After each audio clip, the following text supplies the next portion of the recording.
How long have you had the caster wheels on? I believe we installed them in October. I went through the whole winter without them, all spring, and this is going to be kind of the first time that I'm taking some time to do maintenance on them, which is completely different from my old casters. I'd be lucky to get a month or two in between times when I'd have to jump onto the couch and get the tools out and take my caster apart just to get the hair out of it. A little bit of it on my top of my head, and then I have a dog as well too, Kona, who sheds, and I really struggled in the winter because with the snow and the salt, then the casters just get really dirty with that as well because the hair kind of traps that onto the bearing. And I'd find after a winter I'd have to replace bearings in my casters.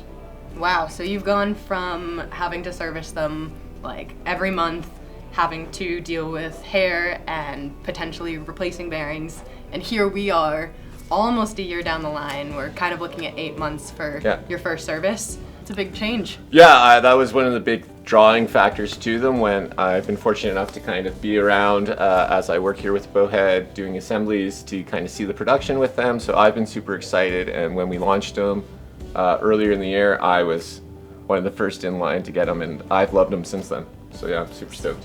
Sweet, well let's get to it then. We will start by kind of tipping your chair back so that we've got the casters up and accessible. Sounds good. And now we will both take off the wheel assembly. So there's 2 bolts holding that on, which requires the T25, and we will loosen those with a left-hand thread. And while you're doing any service or any maintenance, you're always wanting to be doing it just, you know, slowly be looking at what you're doing, feeling what you're doing, so you can just get more of a feel for your equipment. You'll begin to notice things that are wearing out, things that change just over time, whether that's good or bad. You just, gain more familiarity and comfortability with working on your own stuff. Absolutely. So now that these bolts are out, what's the next step?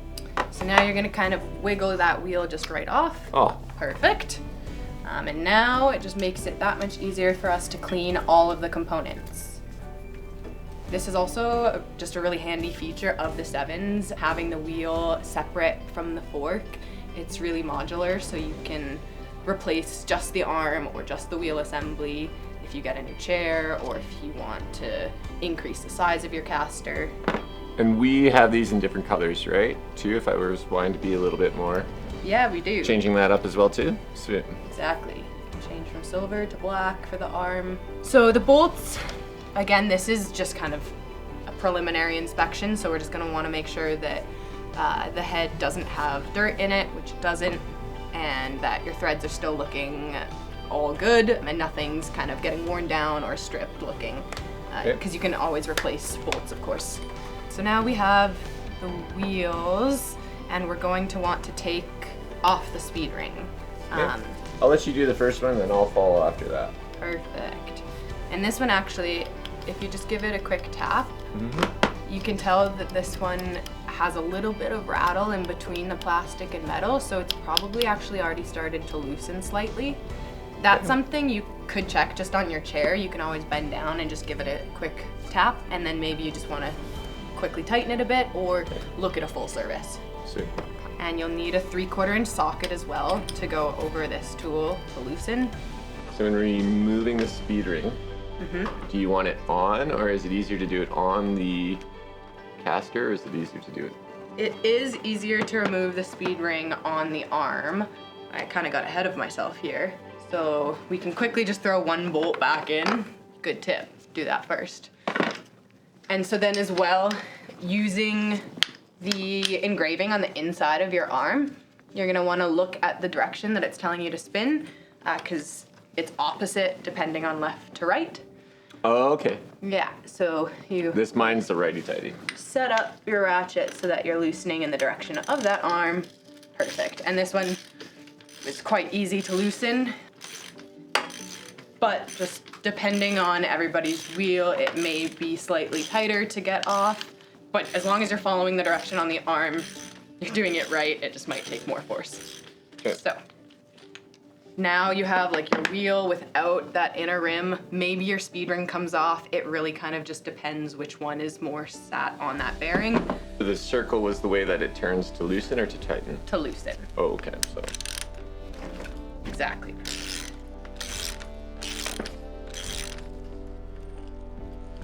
Awesome. Nicely done. So it makes sense. The speed ring is actually what gets pressed first into the inner race of the bearing. And so when we loosen to remove your wheel, the inner rim, which attaches to the arm, is actually what came off. Okay. So now you can actually take that same tool that you used to loosen and unthread your wheel, and you flip it, you put it on the inside of that wheel, which rests then along your speed ring, and you're able to actually press that out through the middle. All right. So let's give that a go. I feel like you guys were thinking a few steps when you were designing this. Yeah, well, we like to make the maintenance as straightforward as possible. At this point, we're gonna just kind of get right to cleaning, but you always want to check your bearing, and you spin your wheel fast or slow, but you'll be able to kind of feel those balls in the bearing. And this one, you can really hear them, so I think it's a good time for maintenance. We're gonna re-grease them, but if it felt crunchy at all, like if it kind of like bumped along your fingers, maybe it's time for actually replacing the bearings. But you can always just pop off your seal too on the inside and check it out and really assess. All right. So now we're gonna grab some cloth and just, get to cleaning. You can pick your poison, isopropyl, or this quick and go, and just make sure that you're wiping off whatever you put on. It's been definitely a cosmetic feature that a lot of people have noticed. This is in something that they've liked. Oh wow, you got some new casters on the front. They look cool, which is nice, but ultimately it's been that this is the first time I've had to hop on a couch to service my casters in 8 months, which is nice. Just time becomes that much more important in a chair, I find. So not having to jump out and service it and service parts of the chair, it's definitely a huge advantage. It's got to be done occasionally, but it doesn't have to be every month like you were doing before. Mm-hmm. Perfect. Oh wow. Okay, I see what you mean. That's disgusting, but way less. But way less. If we looked at my casters when we were actually just installing these, I think there was way more than that on them. So. Yeah, definitely more. And this hair, like, you didn't feel it when you were riding, right? It didn't. No, I would say I haven't really noticed my caster's performance being down in the last little while. Right. It was something I knew I was due for. So when this opportunity came around, I was like, absolutely. Nice. And I mean, like, we kind of saw your bearings definitely are drying out a bit. They do need to be re-greased, and that will definitely decrease the amount of sound that's coming from your wheels. Just makes the ride a bit smoother. Just these casters wear in, the bearings wear in. You're gonna be using that grease, and it does need to be kind of repacked in there. Awesome. To be the happiest. And so yeah, what you'll also notice about this wheel assembly is there's another 5 screws that actually contain the bearing within 2 plastic halves, which we kind of brought out earlier. And so your plastic looks really good. If you try and kind of wiggle it around the tire, nothing's moving, so everything's still tight and well sealed.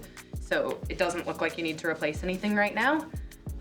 But maybe you had like a rock, you got a gouge in your tire, and you do want to replace just the tire. All you would do is remove those 5 bolts. You kind of press on the bearing, that pops out 1 plastic half. Same thing on the other side, and now you can replace just the tire. So, awesome. Another little tip is if you're newer to the Sevens than Dave is here, and you're noticing either some extra play or some extra noise coming from your caster, it might just be coming from the fork connection to your chair, not necessarily the caster wheel itself. And so you can kind of grab your fork arm and give it a little wiggle, and if there's any play up and down or laterally there, then all you have to do is tighten the nut that's up in here. If you feel like you've recently tightened it and again it's coming loose, maybe it's time to just replace that nylock nut, because over time, threading and unthreading a nylock, it does wear out and you will need to replace it to have kind of the optimum strength on that connection. So this nut up here, is it going to be pretty standard size for most chairs, or am I going to have to find that out just for my OEM? Almost every chair is different. There's some standard sizes, like a 1/2 inch stud or 12 millimeter, but the thread pitch itself can vary pretty significantly. So it's always best to go to your OEM. It's gonna be like new casters by the end of this. It should feel that way. Perfect. So we brought out this pick earlier and you used it for some dirt, but now we're gonna check those bearings out. So there's a blue seal that you're very carefully gonna try and get on the inner edge and lift up. Okay, and there we go. We're kidding about a very careful. Yes, it's like you're a kid again playing Operation. Ooh. But this is not a race, and definitely the more care you take, the happier your seal will be. Perfect. So we have our degreaser and brush to get into this bearing, and we were going over the tools earlier. This is definitely one of the things that we should have brought before we sat down. Word of advice from someone who lives in a wheelchair: once you're on the couch, you're on the couch. So maybe having a checklist could help as well too, because just as you can see, the casters are off. I'm not moving until the casters are back on. So if you don't have a friend, making sure you have everything set aside and ready to do this job is a good tip. It's really. So outside of 8 months, what is your kind of rule of thumb for a recommended maintenance intervals on the Sevens in Alberta's conditions? Well, we don't exactly live in the nicest conditions here in Alberta, so I'm pretty impressed that yours actually made it 8 months. We recommend more of like a 3-month timeline if you're living in places with a bunch of snow, salt, more humid or sandy conditions. If you're in a dry, more dusty environment, then once a year you'd probably be fine. And then like I mentioned, if you're just hearing any unwanted noise, or if it's kind of feeling like that bearing might be crunchy or indexing, you can always just do an extra service whenever something like that comes up. Okay, so we'll give this one final kind of wipe out, and then we're gonna wanna repack it with grease. Okay, so we've got a grease gun with a pretty long nozzle, so that will work out quite well for us, because you really just wanna try and pack in as much grease as you can. So we'll try and get in between all of the balls here, going pretty slow. The adjustability in the front casters has been nice though, because when I put on the 559s, it changed the geometry of my chair. Okay. And so being able to play with the front angle of the caster, how much it was angling my chair, helped me kind of refix the balance on it. So that was a really nice feature, because each click is 1/3 of a centimeter, right? 1/3 of a millimeter. 1/3 of a millimeter. So yeah, really get to fine tune and dial that in, which was nice. That's awesome. Yeah, it allows you to change tires, change wheels. Yeah, because in this winter I go to a thicker, beefier tire tread, and so it changes the height of my overall chair. And it was really nice just to be able to jump into the couch and click a couple times, as opposed to like having to play around. And plus, usually like the casters only have like 2 or 3 options of where they can sit, where this one has the full range of adjustability as well too. And this one you want to do it pretty slowly, and just kind of check it as you're tightening it, because you don't want to bind your bearings. So just check that your caster fork still rotates freely, but we have tightened it sufficiently to eliminate that play. Okay. So you can use like a thread locker in addition to the nylock. But you just want to be cautious there because there are bearings, and any thread locker that gets into the bearing will stop that rotation as well. So, and then before we reassemble this adjustable arm, we've got a bunch of threads here, and so we use anti-seize with our threads. This just makes our lives much easier when it comes to maintenance down the road, because we don't want any of our threads to seize together because it is metal on metal. And I mean, we've added the indent ring and the balls to give you the feel, so that 1/3 of a millimeter measurement that you were mentioning is really just like something to indicate how far you're moving. You don't need the balls there or the ring if you want to just like continue to measure and set up your chair by feel. It just like allows you to know exactly where you're at. That was the part that I liked about it, was because, oh, I made one click here, okay, I made a click here, and it just allowed for the adjustment process to be a little bit more standardized. Yeah, less guesswork. Yeah, took a lot of the guesswork out of it. And then we just want to put some anti-seize on the threads before threading your arm back on. And then I'm looking pretty good, so I'm going to take our wheel here that has the bearing all nice and repacked with grease, fresh grease, and insert our speed ring. So as I mentioned, the speed ring, so the colored portion of your ring, is going to get pressed into the bearing. So again, we're going to use a little bit of grease just around that inner race. Yeah, so we'll press in your speed ring, make sure that goes all well. So quick bead of grease. So then we're gonna put the inner rim back assembled with the wheel, and that requires just a bit of anti-seize again on those threads.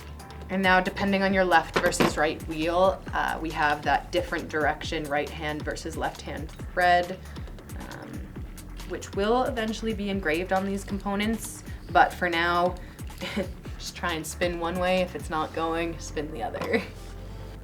And you can just kind of thread this on by hand, and then we'll torque it once it's back on your chair. So now we've got the wheel back assembled with the inner rim and the speed ring. And now we can mount it to our chair. And then these screws, as well as your speed ring, is torqued to 5 Newton meters. Okay. And then we will, use that same Sevens anodized tool in the speed ring to torque this guy to 5. You'll need your 3/4 inch socket again and the ratchet.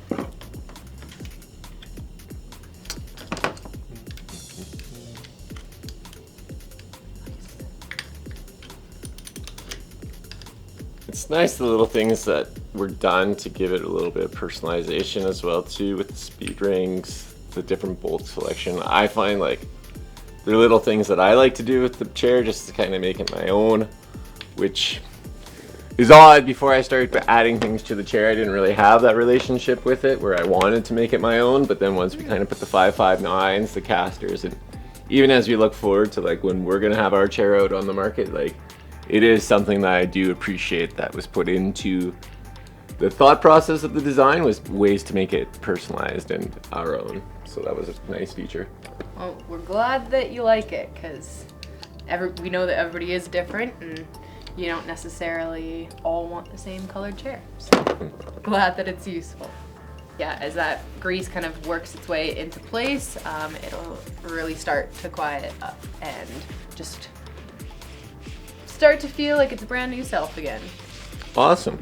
Well, thanks so much for taking the time to walk me through that, Tat. It definitely was something that I'm glad I don't have to do every month anymore. I definitely didn't find that hard at all. But I think we've been taking our time, and it took us a half hour. Mm-hmm. If we would have, like, if this would have been just something I was doing, it would be an episode of anything on Netflix pretty quickly that would have been able to get it done. So yeah, I like that a lot more than the frustration. And it was, to be fair, it was a lot cleaner. Just like, it would take me forever to get the hair out of the caster because it'd be all tangled up, and Anyone who has those types of casters can relate to it as well too. Yeah, but as you get more comfortable, do this a couple more times, you're gonna get in the hang of it, and I bet you can do the whole thing in 10 minutes or less. So, All right. yeah, that's it, and stay tuned for more maintenance videos. All right, thanks so much.